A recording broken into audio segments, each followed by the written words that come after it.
Going live in 5, 4, 3. Okay, I'm back. Now we have comments. I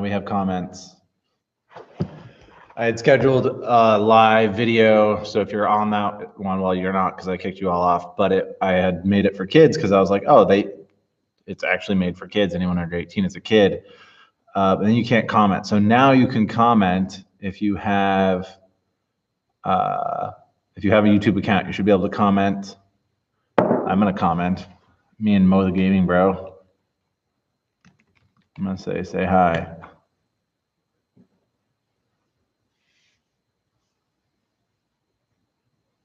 Apparently people are busy this week. Only one person watching. Drinking my tea. It was called like Dragon Monkey or something. It was good. It was in the church kitchen. I got a message here. It says comments are turned off.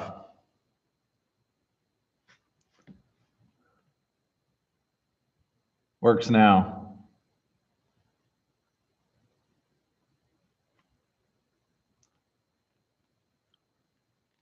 Thanks, Mo.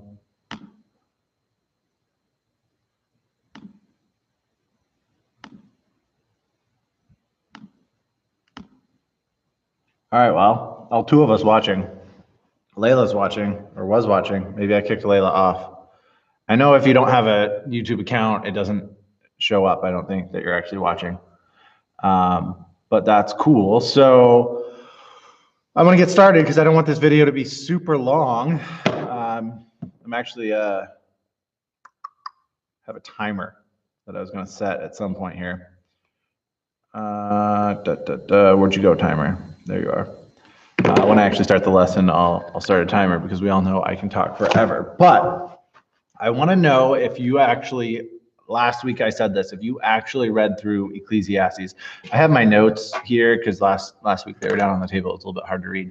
Did you read Ecclesiastes this week? And did you read a proverb a day? You can comment or send me a message letting me know if you did. I didn't read a proverb every day. I actually missed that, but I read quite a few of them. And then I did read Ecclesiastes all the way through. But the good thing is it's April 1st. So April Fool's Day, if you're playing pranks, don't play a prank on me. But you can start with Proverbs chapter 1 and go all the way till the end. So write me a message, send me a text or a Facebook message or Instagram message. Let me know if you did that, or write a comment on YouTube. So last week we played some games live. Let me get a sip of my tea. And I was told by a couple people that it maybe wasn't fair.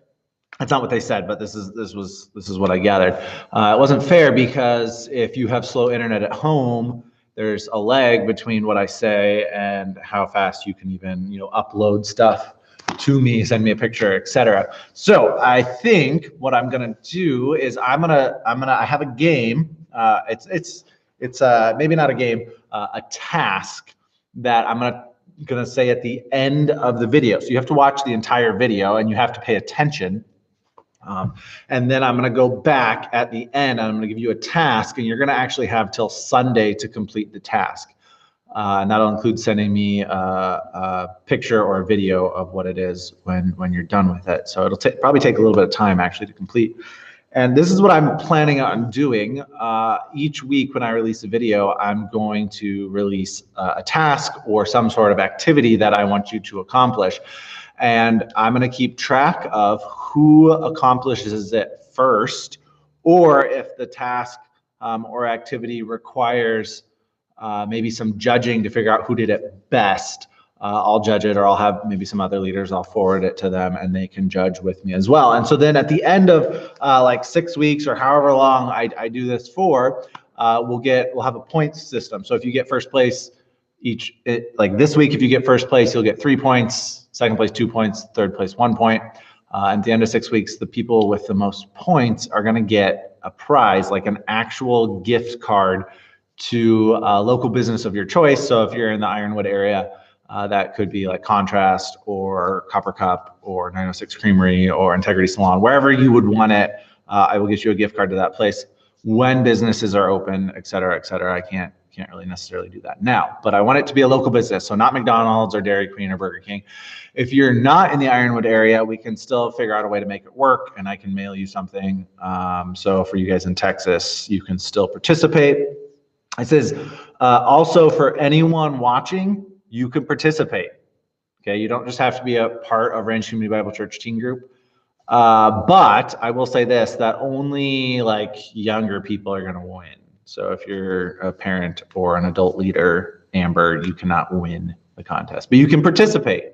Okay, but I'm not going to give you a prize. I'll give you a high five in like 3 months. Okay, so with that, I will have more information at the end, and I will be posting probably more videos about this kind of ongoing contest as we go. So I hope that makes sense. You could message me or comment with questions. We last week started a new series on the book of Ecclesiastes. That's why I asked who read it. Mo says he'll take a high five any day. Yeah, high fives rock. Maybe a fist bump is more sanitary though. Started a series on the book of Ecclesiastes, and last week we talked about how the book of Job and the book of Ecclesiastes are kind of opposites. Job had everything and lost it and still followed God. Solomon, who wrote Ecclesiastes, had everything. He never lost it, and he spent his entire life trying to find meaning and purpose. And so that's the point of Ecclesiastes. That's the point of Ecclesiastes. Solomon is kind of like journaling for us his quest to find the purpose of life, to answer one of life's biggest questions. What's the point? What's the point of everything? Why do we work? Why do we have relationships? Why do we, for you guys, why do you go to school? What's the point? Why do we do all of these things? What purpose do I have? And so, sadly, he spends most of his life pursuing different purposes and pursuing them with all of his heart, with all of his abilities.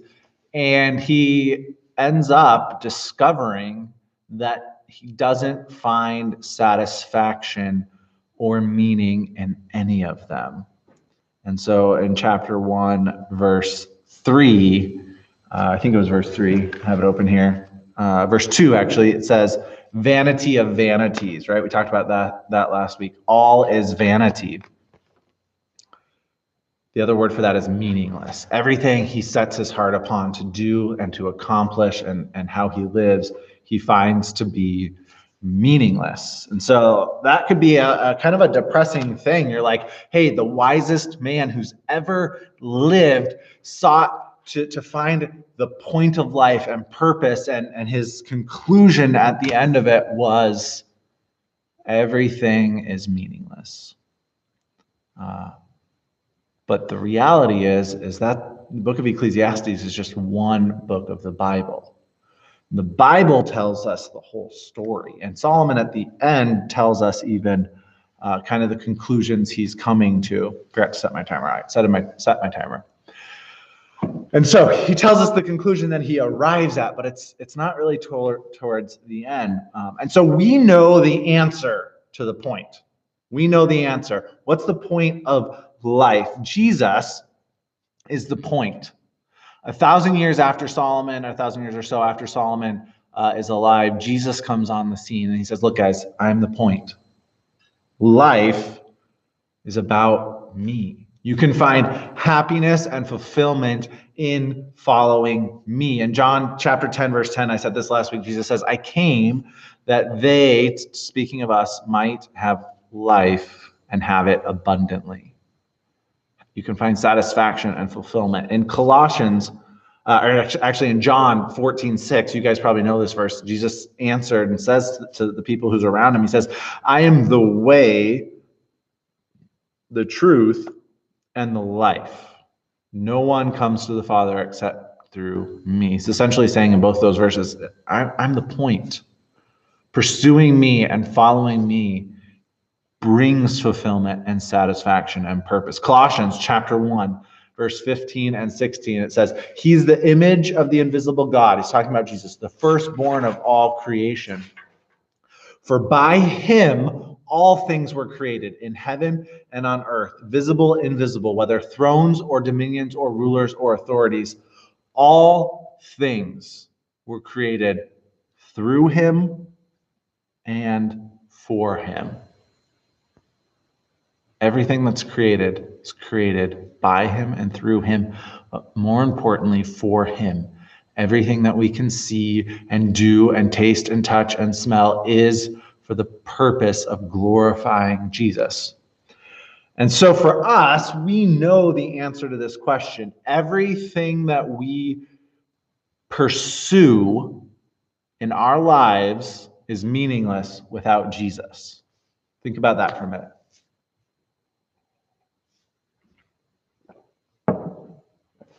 All the wealth in the world, all the best relationships, best friends, whatever it is you think might make you happy and satisfy you is in the end, it might in the moment feel bring you satisfaction, but in the end it's meaningless. And so this is kind of why I wanted to study this. Number one, right now you have more free time than normal. So you might be pursuing things that you think are going to satisfy you, but really aren't. So on the flip side of that, you have more time to pursue Jesus because you don't have school or if maybe you're doing school, but you don't have extracurricular activities. So you have more time than normal. But number two, you're young. You're young. And so you have hopefully your whole life ahead of you to pursue Jesus. And as you work and as you go to school and as you maybe are in a relationship or as you do certain things with your life, you can do that in the context of following and loving Jesus. Because you're young, you can make that choice now to do that. And you will find more satisfaction and purpose in your life than everyone around you. Third thing is young people in particular spend a lot of time pursuing things that are meaningless. As you grow up, you start having more responsibilities. You have a job, you have family, you have kids, you have to provide. And so there is a certain amount of satisfaction found in those things for some of us. But as a young person, you're constantly being pushed and pulled in different directions to pursue different things, worldly things that the world says you can find meaning in this. You can find meaning in this boyfriend. You can find meaning in this girlfriend. You can find meaning by getting drunk or high or whatever it is. And that's simply not the case. We'll learn about that next week as Solomon pursues pleasure like to the 100th degree and says it's meaningless. It says it's meaningless. Okay, so Ecclesiastes, I'm going to read chapter 1 all the way. I know that was a super long intro. I'm going to read chapter 1 all the way down, the whole chapter. And then we're going to just kind of have 3 different chunks of it that we're going to talk about fairly briefly. The intro was probably longer than any of it. All right. If you have your Bibles, Ecclesiastes chapter 1, it says this. The words, starting in verse 1, the words of the preacher, the son of David, king in Jerusalem. Vanity of vanities, says the preacher. Vanity of vanities, all is vanity. What does man gain by all the toil at which he toils under the sun? A generation goes and a generation comes, but the earth remains forever. The sun rises and the sun goes down and hastens to the place where it rises. The wind blows to the south and goes to the north. Around and around goes the wind, and on its circuits the wind returns. All streams run to the sea, but the sea is not full. To the place where the streams flow, there they flow again. All things are full of weariness. A man cannot utter it. The eye is not satisfied with seeing, nor the ear filled with hearing. What has been is what will be, and what has been done is what will be done. And there's nothing new under the sun. Is there a thing of which it is said, see, this is new? It has been already in the ages before us. There is no remembrance of former things, nor will there be any remembrance of later things yet to be among those who come after. I, the preacher, Solomon talking again, have been king over Israel in Jerusalem, and I applied my heart to seek and to search out wisdom. All that is done under heaven is an unhappy business that God has given to the children of man to be busy with. I have seen everything that is done under the sun, and behold, it is all vanity and a striving after the wind. What is crooked cannot be made straight, and what is lacking cannot be counted. I said in my heart, I have acquired great wisdom, surpassing all who were over Jerusalem before me. My heart has had great experience of wisdom and knowledge, and I applied my heart to know wisdom and to know madness and folly. And I perceived that this is also but a striving after the wind. For in much wisdom is much vexation, and he who increases knowledge increases sorrow.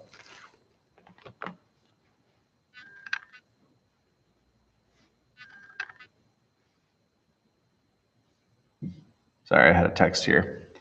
All right.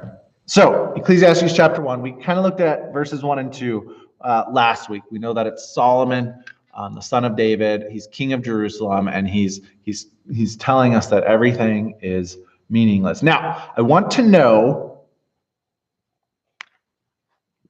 there's only 3 people watching live, it says. So I want to know, and you can send me a message even later if you watch this later. I want to know if you have ever owned a hamster. Or some other small rodent, maybe a rat, gerbil, mouse. And if you have, I'm not going to judge you, but I think you're super weird because rodents are weird. Gloria says nope. All right, good job, Gloria. Yeah, so anyways, I've seen this before where you have a hamster, I'm just going to use the hamster, or some other rodent, and they have their cage, and in the cage they have what they call a hamster wheel, right? And yeah, Mo says absolutely not. Good job. You guys rock. I think it's weird. Rodents are weird. Yeah. Anyways, hamster wheel, right? And the little critter gets on the wheel and it just runs and their little legs go and it just spins. And they go absolutely nowhere, right? They go absolutely nowhere. I could have used a treadmill as an example, but at least treadmill, for us, it's healthy. So I didn't want to say that that's a bad thing. But a hamster is weird, and a hamster wheel is even more pointless because it's just running and goes nowhere. Solomon says in verses 3 and 4 that all of the work that we do, it's kind of like a hamster wheel. We're just toiling, and what do we gain by it? He says, what do we gain by it? A generation goes, a generation comes, and all the earth remains forever. Okay, so the idea here is that, like in Genesis 1 and 2, God created the heavens and the earth, and it was good, and there was no sin in the world. And then in Genesis 3, when Adam and Eve sinned, they brought a curse upon the earth. And in that curse, it made it harder for us to work the ground and till the ground and get food and things like that. So work in and of itself is not bad. God gave us a mandate to work the ground in Genesis 1 and 2. So work is not bad, but the toil and the hard work that the earth now requires and that is required around us is really because of sin. And that's what Solomon is kind of telling us here. He says, look, no matter how many times you mow the grass, it's going to need mowing again. No matter how many times you trim hedges or do different things like gardening. I love the idea of gardens. I love the idea of fresh produce, but I hate weeding. I hate weeding because that's just the ground that we have. We're going to have weeds in it. And so he says, look, it all just kind of keeps going. It all just keeps spinning. It all just keeps revolving. And then he uses a few lessons from nature, right? He says, just like the sun goes up in the morning and comes down in the evening, just like the winds blow and then stop and then blow and then stop and blow and then stop, or just like the rivers all run down into the oceans, yet the oceans never get full. All the toil, all of the work we do it's repetitive. It's meaningless. There's nothing new to it. Just like that hamster wheel. So for even for me, right, as a guy who has a job, like a lot of times my job is it's kind of the same thing week in, week out. And I like routine, so that's good. But Solomon's like, well, what actual purpose is there then if it's kind of always the same. And so as I was thinking, and you guys might be thinking this too, okay, I get that it's kind of all this kind of like circular thing, but every so often something new does get invented, right? There's maybe there's a new restaurant that comes to town. And so in verses 8 through 11, Solomon kind of answers that question for us. He tells us, well, there's really nothing new. Verse 9, he says, what has been is what will be, and what has been done is what will be done, and there is nothing new under the sun.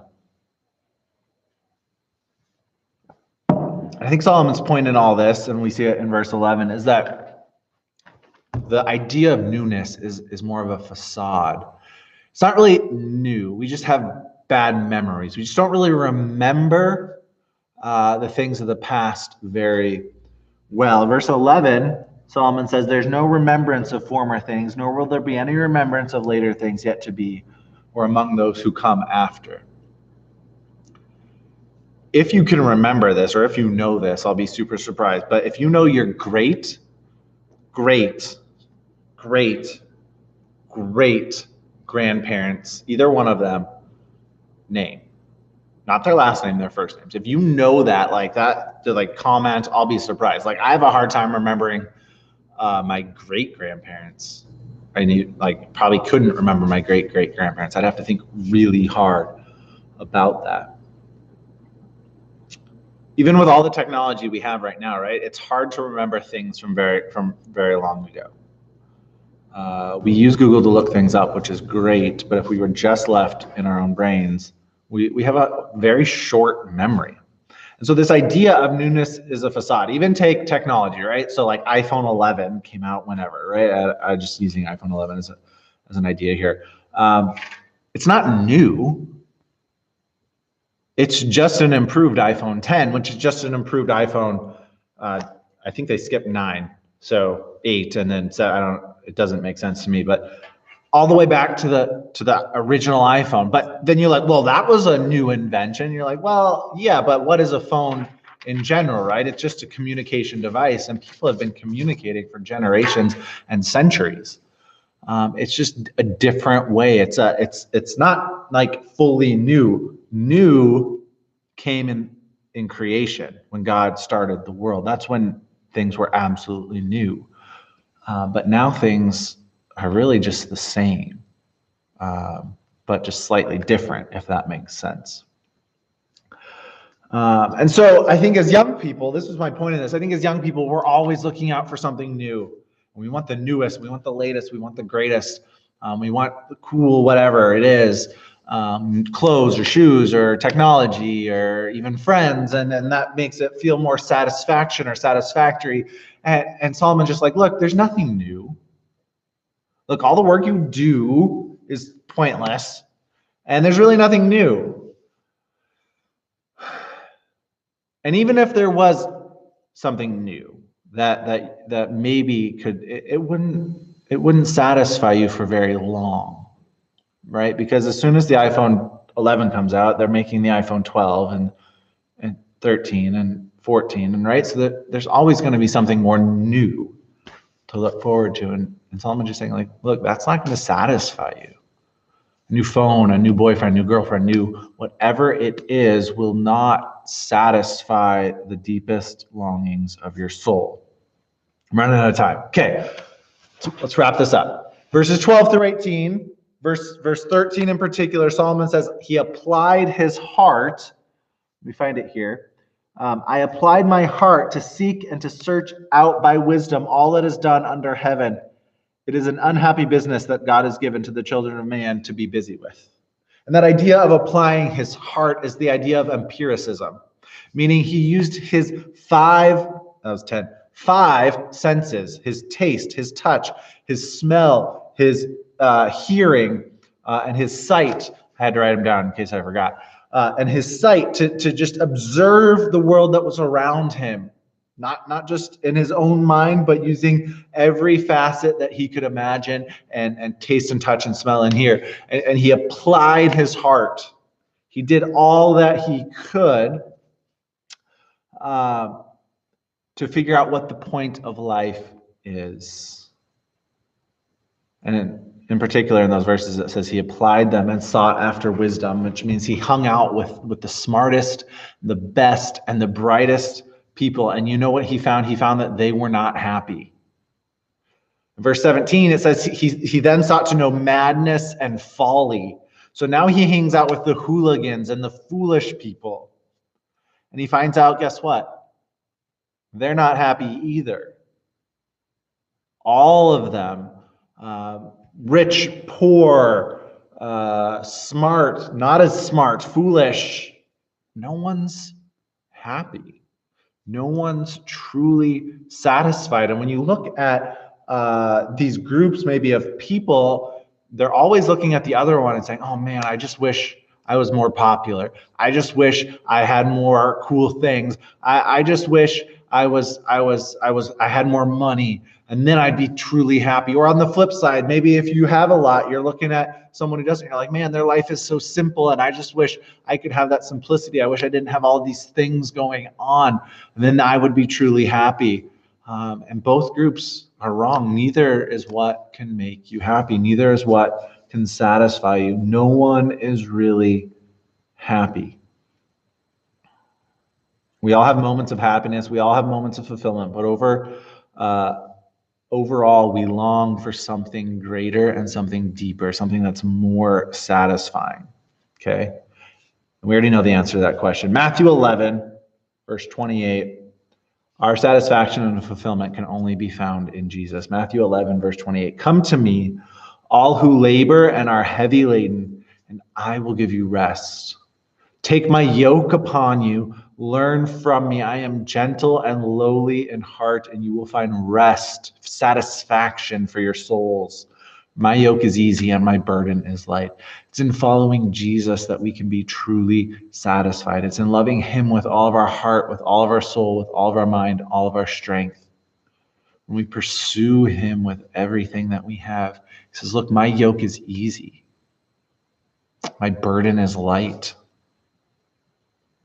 Anxiety and worry and all of the things that stress us out can just be gone because we're pursuing the thing that matters most. It's in Jesus that we find satisfaction, that we get rest and peace. In John 4:14, Jesus is talking to the woman at the well, and he says, whoever drinks of the water that I give will never thirst again, meaning their soul, parched and weary and dry, will be satisfied in the relationship that they have with Jesus. It's in our relationship with Jesus that brings meaning to our toil and to our work.